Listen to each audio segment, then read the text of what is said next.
Puji nama Tuhan, Shalom Bapak Ibu Saudara sekalian. Baik, malam hari ini kita akan sama-sama mendengarkan sebuah kesaksian yang luar biasa dari Ibu Devi. Shalom Bu Devi. Shalom Kak Fran. Iya, puji nama Tuhan. Baik, waktu dan kesempatan saya persilahkan untuk bersaksi. Tuhan Yesus memberkati. Baik, terima kasih kepada Kak Fran, Bu Eli, juga tim yang telah memberikan waktu kepada saya, juga kepercayaan untuk saya bisa berbagi tentang berita kebenaran dari seorang kehidupan seorang wanita yang dipulihkan oleh Tuhan. Malam ini saya akan bercerita tentang beberapa fase dalam kehidupan saya, tetapi saya juga ingin berbicara kepada ibu-ibu untuk melihat bukan cerita tentang kami, tapi cerita tentang kasih setia Tuhan yang begitu besar yang membingkai kehidupan kami semua. Dimulai dari perkenalkan, nama saya adalah Devi, usia saya 46 tahun. Saya memiliki 4 orang anak, yaitu 2 putra dan 2 putri. Saat ini saya berdomisili di Malang, dan untuk pekerjaan saat ini saya bolak-balik di Denpasar dan juga di Malang. Awal mengawali rumah tangga, saya sempat hampir 20 tahun saya tinggal di Denpasar, Bali. Kami menikah 18 tahun dan kami dikaruniai 2 orang putra dan 2 orang putri. Awal menikah tentu kami baik-baik saja. Sampai kemudian ketika pernikahan berjalan 13 tahun, ternyata eh, dunia seperti dijungkir balikan. Jadi kehidupan rumah tangga kami ternyata selama 13 tahun dipenuhi dengan pengkhianatan. Sehingga akhirnya mengakibatkan ekonomi kami kolaps seperti itu. Dan waktu itu anak kami sudah 3. Jadi karena berdasarkan anak sudah 3, terus kemudian juga prinsip menikah sekali seumur hidup, tidak ada perceraian. Waktu itu kami pergi kepada Bapak Gembala kami untuk kami minta didoakan dan dipulihkan. Saat itu ketika saya sudah mengetahui kebenaran, saya mengambil tindakan untuk mengampuni suami saya. Sehingga kami diberkati di gereja pernikahan kami dan kami melanjutkan pernikahan. Tetapi itulah kadang-kadang ujian iman itu tidak biasa-biasa aja. Setelah 5 tahun berselang, kehidupan ekonomi kami tidak membaik. Dan ternyata hal ini tidak bisa diterima oleh papanya anak-anak. Sehingga beliau memutuskan untuk kembali kepada orang tuanya dan untuk kembali kepada agamanya yang semula. Ketika saya berbicara seperti itu, saya menyerahkan, mengingatkan kembali kepada dia apa yang sudah Tuhan perbuat dalam kehidupan kami. Tetapi singkat cerita, pada akhirnya saya harus menerima keputusan bahwa saya harus menerima risiko diceraikan. Meskipun pada awalnya saya sempat ditawari beberapa aset dari mereka untuk saya dan anak-anak kembali dan mengikuti mereka. Tetapi karena saya waktu itu berkata kepada papanya anak-anak, semua saya sudah berikan kecuali iman saya. Dan saya minta maaf, saya tidak bisa mengikuti apa yang kalian mau. Dan itulah sebabnya sehingga seperti yang ibu-ibu lihat di TV ya, kalau ada suami yang mengusir istri, sedemikian juga saya. Saya saat itu harus menerima risiko bahwa kami saat itu juga harus meninggalkan rumah, bahkan harus melibatkan aparat untuk kami bisa pergi dari rumah. Akhirnya pada waktu itu karena saya hanya kerja di bank dengan gaji yang tentunya tidak bisa mencukupi kebutuhan, waktu itu saya mencari kos. Kos pun tidak bisa menerima karena kami ada berlima. Kami bisa diterima jika kami mencari 2 kamar kos gitu. Tapi karena keuangan kami tidak mencukupi, pada saat itu akhirnya Bapak Gembala kami memberikan tumpangan di gereja saat itu. Kami tinggal di gereja. Dari kehidupan di rumah megah yang menurut kami saat itu kami tinggal di rumah megah, tiba-tiba kami tinggal dalam satu petak kamar dan kamar mandi umum. Itu tentu bukan hal yang mudah bagi kami. Sehingga setiap hari saya bertanya kepada Tuhan, Tuhan, bagaimana dengan kondisi saya? Karena saya tahu ada banyak jemaat yang lebih miskin dari saya, sehingga jangan sampai saya menjadi beban di dalam gereja. Saat itu saya berpikiran seperti itu. Setiap malam saya melihat anak-anak saya tertidur dan saya berbicara kepada Tuhan, Tuhan bisa nggak ya? saya mencukupi anak-anak saya ke depan. Itu adalah pergumulan yang selalu saya gumulkan karena setiap hari saya harus berpikir besok harus makan apa. Tak lama tinggal di gereja kurang lebih 1,5 tahun. Karena setelah 1 bulan ketok perceraian, papanya anak-anak sudah menikah lagi. Ketika 1 tahun setengah saya tinggal di gereja, saya bertemu dengan seorang pria yang kemudian saya berpikir, oh ini mungkin jawaban dari Tuhan. Jadi saya melihat dia bertanggung jawab, kemudian dia baik. Akhirnya saya memutuskan untuk menikah bersama dengan dia. Tetapi ternyata keputusan ini bukan keputusan yang benar. Setelah 3 bulan menikah, saya merasakan bahwa ada sesuatu yang salah di sini. Semua pelayanan saya dekat, saya hidup di isolasi dari teman-teman, pergaulan dan sebagainya. Dan selama 2 tahun pernikahan kami, saya mengalami kekerasan, baik verbal, baik mental, baik seksual, dan itu sangat membawa dampak kerusakan yang besar kepada saya pribadi saat itu. Tetapi ternyata pada akhirnya ketika saya menegur kepada suami saya bilang bahwa berhenti dia memperlakukan saya seperti ini, tetapi teguran itu ternyata tidak bisa diterima oleh dia. Sehingga pada akhirnya saya harus mengalami diceraikan untuk kedua kalinya. Sehingga hal itu membuat saya jatuh berkeping-keping. Harga diri saya seperti hancur berantakan. Dan saya sempat depresi 3,5 tahun. Dan selama 3,5 tahun itu saya banyak bertanya kepada Tuhan. Tuhan, apa yang terjadi dengan saya? Ketika saya melayani, banyak keluarga dipulihkan. Ketika saya menjadi istri yang taat. Tetapi kenapa ini terjadi kepada saya? Selama 3,5 tahun, saya full membaca Alkitab dari jam 9 pagi hingga jam 11 malam. Bahkan untuk mandi pun saya harus ditegur kalau sudah bau baru saya berangkat mandi. Sedemikian bentuk depresi yang saya alami saat itu. Hingga pada suatu hari saya diingatkan oleh Tuhan ketika anak sulung saya berbicara kepada saya seperti ini, Mama, Koko beberapa kali ingin bunuh diri. Saat itu saya keluh, terpaku, tidak bisa berbicara apa-apa. Saya hanya memegang tangan anak saya dan saya bilang, kenapa itu bisa ada dalam pikiran kamu saat itu? Bahwa dia sudah menyiapkan tali dan cutter beberapa kali di dalam tasnya dan dia mengatakan, aku hanya ingin bicara dengan Mama. Saat itu saya seperti dibukakan Tuhan bahwa kerusakan ini tidak hanya terjadi kepada saya, tapi juga kepada anak sulung saya. Tidak lama setelah itu saya mendapatkan pengakuan juga dari anak putri saya yang kedua bahwa dia sering mengalami self-harm. Jadi setiap malam dia suka jambak-jambak rambutnya atau menyakiti dirinya sendiri. Ini kembali mengingatkan saya kerusakan ini pun terjadi kepada dia. Tidak lama berselang waktu, saya dipanggil oleh guru untuk putri saya yang ketiga. Saya dipanggil karena putri saya hampir tidak naik kelas karena nilainya merosot semua. Kembali saya terpekur, saya menyesali apa yang sudah terjadi dan saya termenung. Saya seperti diingatkan Tuhan bahwa kerusakan ini terjadi pula kepada anak-anak saya.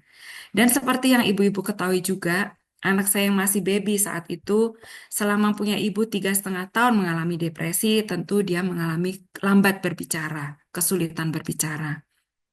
Akhirnya setelah semua terjadi, saya duduk diam di kaki Tuhan karena waktu itu keuangan kami tidak mencukupi, sehingga saya tidak bisa mendapatkan pertolongan. Satu-satunya yang mendapatkan pertolongan bagi saya adalah firman Tuhan. Sehingga saya mulai duduk diam di kaki Tuhan dan saya bilang kepada Tuhan, Tuhan, apa yang harus saya lakukan? Tuhan tolong kami, Tuhan, apa yang harus saya lakukan untuk anak-anak saya? Biarlah kerusakan ini cukup di saya, jangan sampai di generasi saya. Akhirnya pada tepat di usia saya yang ke-40 tahun, saya mendapatkan kado dari Tuhan, yaitu mendapatkan firman di Ulangan 8 ayat 2. Dikatakan di situ, selama 40 tahun kamu mengitari padang gurun itu atas kehendakku untuk merendahkan hatimu. Apakah engkau mengikuti perintahku atau tidak? Saat saya mendapatkan kado firman itu yang hidup sampai dengan hari ini, saya diingatkan Tuhan, apabila saya tidak mengalami kejatuhan yang kedua kali, mungkin akan saya menjadi wanita yang berkoar-koar tentang iman, tapi penuh dengan kesombongan. Akhirnya saya bertobat dan duduk diam di kaki Tuhan. Saya mohon pengampunan dari Tuhan dan saya meminta pertolongannya untuk saya bisa membawa anak-anak menuju pulih. Pada akhirnya saya memberikan diri saya untuk full melayani anak-anak. Mendampingi anak saya yang sulung selama dia depresi, dia tidak kuliah. Jadi pekerjaan dia hanya diam di kamar, makan, tidur, hanya seperti itu. Yang saya lakukan senantiasa memeluk dia, bertanya apa kabarnya, dan kembali saya berdoa. Setiap hari itu yang saya lakukan. Saya menerima anak saya sebagaimana adanya, sehingga saya diingatkan Tuhan, begini pula lah Tuhan menerima saya sebagaimana adanya. Kemudian kami menjadwalkan untuk punya waktu bonding time dengan masing-masing anak 1 minggu 1 kali. Dalam setiap perbincangan saya selalu bertanya, apa yang sedang kamu rasakan? Apakah ada yang mama salah dari apa yang mama berikan kepada kamu? Mama minta maaf, bisakah kita bicara? Setiap hari saya lakukan seperti itu. Hingga berselangnya waktu, Tuhan membawa kami kepada pemulihan dari hari ke hari.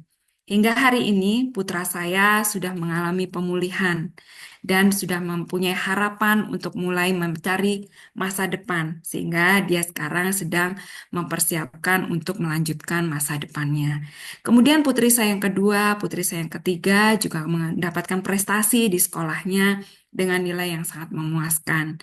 Dan terkhusus anak saya yang baby, yang saya bilang lambat berbicara, hari ini dia juga termasuk menjadi siswa yang berprestasi di sekolah. Yang ingin saya sampaikan kepada ibu-ibu, mari peluk anak kita, terima mereka apa adanya.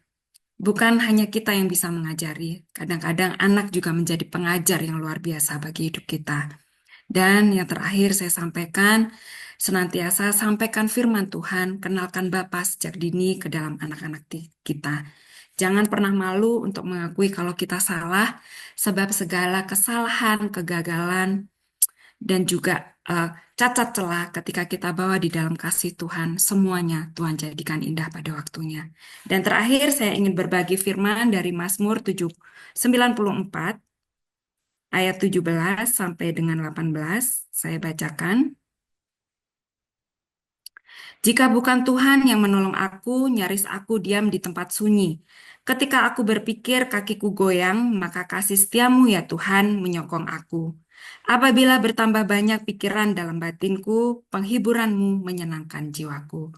Kiranya kesaksian saya malam ini bisa menjadi pengingat buat ibu-ibu semua untuk tidak mengabaikan tanda-tanda yang terjadi di anak-anak kita. Dan terus kita memandang kepada Tuhan karena hanya di dalam Dia ada pertolongan. Terima kasih, Tuhan Yesus memberkati. Wow, berikan dulu tepuk tangan bagi kemuliaan nama Tuhan. Wow, luar biasa Bu Devi kesaksiannya malam hari ini ya. Tadi sempat apa namanya disampaikan bagaimana keadaan anak-anak eh, karena mama melihat mama dalam kondisi begitu mempengaruhi kepada anak-anak sampai mereka berniat juga untuk melakukan hal-hal yang mungkin tindakan-tindakan bodoh lah begitu ya, pada akhirnya nanti ya akan disebut tindakan bodoh. Nah, boleh sedikit ya pertanyaan dulu nih, ngasih pertanyaan kepada Bu Devi ya, mumpung masih ada waktu sedikit. Bu Devi, di titik terendah dari Bu Devi itu ya, selain dari melihat kondisi anak-anak, mungkin apa namanya ada pengalaman rohani lain yang Ibu Devi alami sehingga membuat Ibu Devi langsung gini, aku harus bangkit, aku harus berubah, aku harus dipulihkan. Itu pernah nggak ingat lagi apa pengalaman yang paling berkesan ketika Tuhan apa Ya, mengalami saat percobaan itu dengan Tuhan? dari 3,5 tahun saya membaca Alkitab, jadi semua firman Tuhan yang saya baca itu hidup hingga hari ini, Kak Fran. Jadi ada ayat yang dikatakan di sana, setiap hari kita ini diperhadapkan berkat dan kutuk. Tetapi Tuhan kasih clue di situ bahwa pilihlah kehidupan. Pilihlah kehidupan, karena ketika kita memilih kehidupan, maka Tuhan akan berkarya luar biasa. Jadi ketika saya melihat ada kerusakan di dalam anak-anak, Tuhan hanya memberikan dua pilihan, ada berkat dan ada kutuk. Jadi, ketika kita memilih berkat, berarti kita sedang memilih kehidupan. Dan itulah satu-satunya jalan yang tidak ada jalan lain yang dipilih selain kita melanjutkan kehidupan. Itu yang menjadi dasar untuk saya bangkit dan saya menyadari jikalau ibu yang sehat akan menghasilkan anak-anak yang sehat. Jikalau ibu yang hancur, maka akan menghasilkan anak-anak yang hancur pula. Wah, luar biasa ya.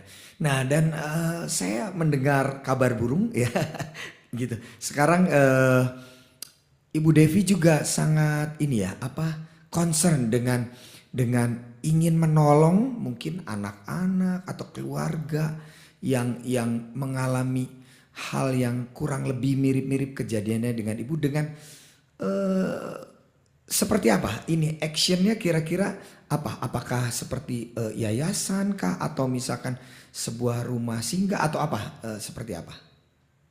Iya, kebetulan saya bersyukur kepada Tuhan dengan proses yang sedemikian rupa. Akhirnya Tuhan membawa saya menjadi salah satu pengurus dari komunitas Single Mom Community di AK3. Sehingga melalui wadah ini saya lebih banyak mendukung dan memberikan support kepada para single mom yang mempunyai ibu-ibu yang mungkin mempunyai anak bermasalah, sehingga saya ada terlibat dalam pelayanan tersebut. Selain itu, saya juga salah satu konselor nasional, sehingga saya fokus untuk memberikan pelayanan kepada wanita-wanita muda dan wanita-wanita yang mempunyai problem rumah tangga. Dan saat ini saya juga dipercaya menjadi ketua yayasan yang menaungi pendidikan, di mana saya bisa berkontribut penuh untuk masuk di dalam kehidupan anak-anak beserta orang tua mereka. Saya merasa Tuhan luar biasa uh, mengirim saya untuk ini. Wah, luar biasa. Tepuk tangan lagi, luar biasa. Nah, ini ya yang dari seorang yang mungkin tadinya tidak diperhitungkan atau ya apa namanya mengalami hal yang buruk, tapi pada akhirnya Tuhan bisa pulihkan luar biasa, kemudian bisa berkontribusi buat banyak orang. Ini sesuatu yang dahsyat yang Tuhan kerjakan. Baik, untuk pertanyaan terakhir nih, yang benar-benar paling terakhir. Saya ini soalnya hobinya nanya begitu ya. Yang paling terakhir, di titik paling terendah dalam kehidupan Bu Devi pada saat itu.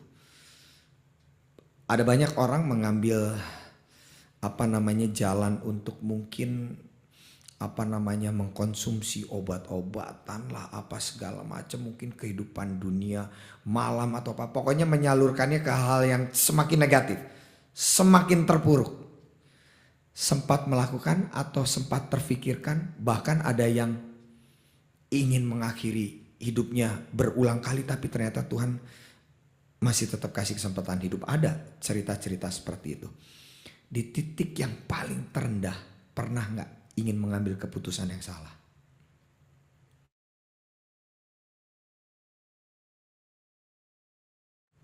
Iya, pasti pernah Kak Fran. Namanya mengalami kegagalan dua kali itu bukan sesuatu yang bisa diterima dengan mudah. Apalagi saya bukan perempuan yang punya background tidak benar gitu. Jadi pasti ada tekanan sosial, juga tekanan masyarakat yang mengatakan pasti kita nggak benar. Sempat waktu itu terpikir Tuhan percuma jadi orang baik, percuma jadi perempuan yang taat. Kalau nakal-nakal ajalah sekalian. Untuk apa kita mengikuti firman, tapi akhirnya seperti dipermalukan. Tapi sekali lagi, itulah kasih Tuhan. Kenapa pada akhirnya yang ujung-ujungnya akhirnya saya carinya Alkitab. Ujung-ujungnya akhirnya saya carinya firman Tuhan. Saya waktu itu mengatakan bahwa Tuhan menerima saya dengan sangat luar biasa. Sehingga bahkan di tengah reruntuhan, di tengah kehancuran, justru di dalam firman Tuhan saya menemukan keberhargaan. Jadi segala sesuatu yang hancur itu sebenarnya adalah perjalanan untuk kita bertemu dengan Tuhan. Jadi saya bilang, kehancuran saya adalah awal mula saya menemukan keberhargaan. Wow, tepuk tangan lagi buat kemuliaan nama Tuhan. Wah, luar biasa. Ini kalau saya mau tambahin judulnya ini from zero to hero ini ya. Yes, Luar korban biasa. yang akhirnya bisa menjadi pahlawan. Itulah hebatnya Haleluya. Tuhan. Tepuk tangan buat kemuliaan nama Tuhan. Baik, terima kasih sekali lagi Bu Devi buat kesaksian yang luar biasa, buat sharing-sharing kita pada malam hari ini. Dan saya percaya kesaksian ini sangat akan sangat menjadi berkat, menjadi inspirasi buat banyak ibu untuk Amin. boleh melihat anak-anak mereka bisa bertumbuh sesuai dengan apa yang diimpikan dan juga yang terpenting sesuai dengan apa yang menjadi kehendak Tuhan. Ya, Baik, baik. jikalau boleh saya menambahkan pesan Kak Fran buat Ya, teman-teman, ibu-ibu yang mungkin punya problem dengan anak-anak mereka, jangan pernah malu untuk berbagi dan sharing di komunitas yang sehat ini untuk bisa dilayani oleh Ibu Eli dan tim, karena saya percaya tim ini juga sangat concern dengan anak-anak. Tetap jujur dan tetap berbagi dengan komunitas yang aman dan sehat.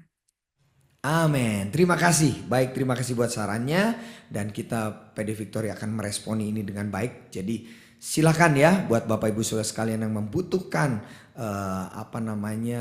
seorang konselor ini sudah ada konselor Ibu Devi juga yang akan juga bisa membantu. Baik, terima kasih Bu Devi. Sampai ketemu lagi. Tuhan Yesus memberkati.